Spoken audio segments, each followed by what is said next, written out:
میرا یہ تجربہ ہے سال ہا سال کا کہ سورہ فاتحہ، بقرہ کی پہلی 5 آیات، آیت الکرسی، قل یا ایھا الکافرون، قل ھو اللہ احد، قل اعوذ برب الناس، فلق، قل اعوذ برب الناس، یہ 7 بنتی ہیں۔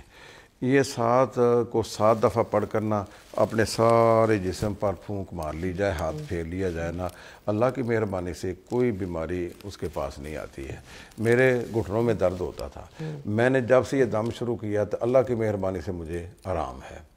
میں ابھی تک کوئی انگریزی دوائی کھانے کا عادی نہیں ہوں، کوئی میں ٹیبلٹ نہیں کھاتا ہوں کسی قسم کی بھی۔ تو یہ جو پڑھائی کرنی ہوتی ہے نا، نبی کریم نے جو ہمیں بتلایا ہے، یہ انسان پر بڑا شاک گزرتا ہے۔ ہم یہ چاہتے ہیں کہ ہماری جگہ پہ کوئی اور پڑھ لے۔ میں نے ایک آدمی کو کہا کہ جناب تم نا گھر میں سورہ بقرہ پڑھا کرو، وہ کہتا جی آپ ہی پڑھ لیں۔ میں نے کہا مصیبت تجھے پڑی ہوئی تو پڑھوں میں؟